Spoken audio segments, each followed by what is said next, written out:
আসসালামু আলাইকুম ওয়া রাহমাতুল্লাহ।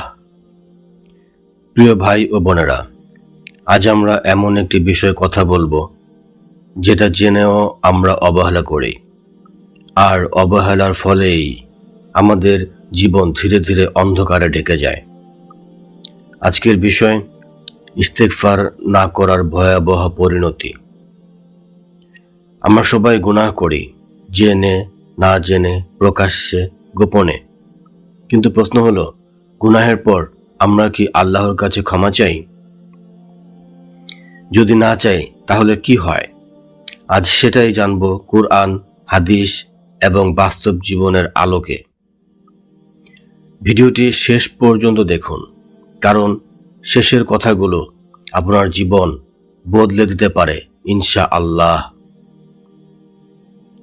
ইস্তেগফার কি এবং কেন জরুরি? ইস্তেগফার অর্থ আল্লাহর কাছে ক্ষমা প্রার্থনা করা।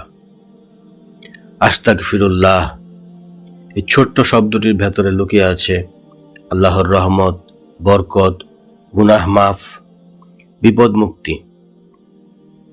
রাসূল সাল্লাল্লাহু আলাইহি ওয়াসাল্লাম নিজে দিনে 70 থেকে 100 বার ইস্তেগফার করতেন। তিনি তো নিষ্পাপ ছিলেন, তাহলে আমরা কত বেশি ইস্তেগফারের মুখাপেক্ষী? ইস্তেগফার না করা মানে হলো গুনাহকে জমতে দেওয়া, আর জমে থাকা গুনাহ একদিন হৃদয়কে মেরে ফেলে। ইস্তেগফার না করলে হৃদয়ে কি হয়? প্রথম পরিণতি, হৃদয় কঠিন হয়ে যায়। কুরআনে এসেছে, গুনাহের কারণে মানুষের অন্তরে কালো দাগ পড়ে। ইস্তেগফার না করলে সেই দাগ বাড়তেই থাকে।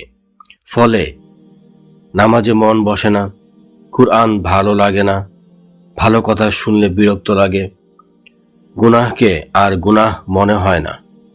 এটাই সবচেয়ে ভয়াবহ অবস্থা, কারণ যখন গুনাহকে গুনাহ মনে হয় না, তখন তাওবার দরজাও বন্ধ হয়ে যায়। রিজিক সংকুচিত হয়ে যায়। প্রিয় দর্শক, অনেকেই বলে, পরিশ্রম করছি তবু বরকত নেই, টাকা আসে কিন্তু টেকে না, চেষ্টা করি সফলতা আসে না। এর বড় একটি কারণ ইস্তেগফারের অভাব। নূহ আলাইহি ওয়াসাল্লাম তার কওমকে বলেছিলেন, তোমরা তোমাদের রবের কাছে ক্ষমা চাও, তিনি আকাশ থেকে প্রচুর বৃষ্টি বর্ষণ করবেন, ধন সম্পদ ও সন্তান দিয়ে তোমাদের সাহায্য করবেন। ইস্তেগফার না করলে রিজিক কমে যায়, বরকত তুলে নেওয়া হয়, চেষ্টা বৃথা হয়ে যায়, বিপদ মুসিবত নেমে আসে। ইস্তেগফার আল্লাহর এক ধরনের ঢাল। এই ঢাল না থাকলে অকারণে দুশ্চিন্তা, মানসিক অশান্তি, সংসারে ঝগড়া, রোগ ব্যাধি, অদ্ভুত বিপদ এসব আসতে থাকে। অনেক সময় আমরা বুঝতেই পারি না এই বিপদের পেছনে আমাদের গুনাহ আর ইস্তেগফার না করাই কারণ। দোয়া কবুল হয় না, দোয়া করছি কিন্তু কবুল হচ্ছে না, এর কারণ কি? রাসূল সাল্লাল্লাহু আলাইহি ওয়াসাল্লাম বলেছেন, হারাম খাওয়া, হারাম উপার্জন আর গুনাহে লিপ্ত থাকা অবস্থায় করা দোয়া কবুল হয় না। ইস্তেগফার না করলে গুনাহ দূর হয় না, দোয়ার রাস্তা বন্ধ হয়ে যায়। ইস্তেগফার হলো দোয়া কবুলের চাবি। আখিরাতের ভয়াবহ পরিণতি। সবচেয়ে ভয়ঙ্কর পরিণতি অপেক্ষা করছে আখিরাতে। ইস্তেগফার না করে মারা গেলে গুনাহ নিয়ে কবর, কবরের আযাব, কিয়ামতের ভয়, আল্লাহর সামনে লজ্জা।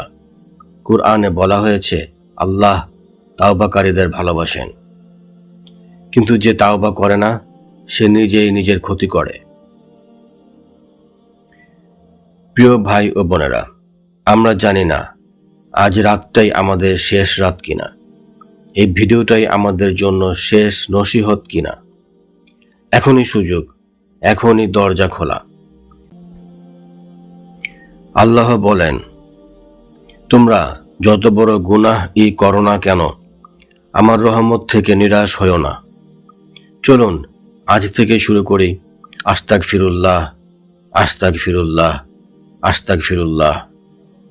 আল্লাহ আমাদের সবাইকে বেশি বেশি ইস্তেগফার করার তৌফিক দান করুন। আমিন। ভিডিওটি যদি আপনার ভালো লেগে থাকে তাহলে ভিডিওতে লাইক দিন, কমেন্ট করুন, ভিডিওটি শেয়ার করুন এবং চ্যানেলটি সাবস্ক্রাইব করুন।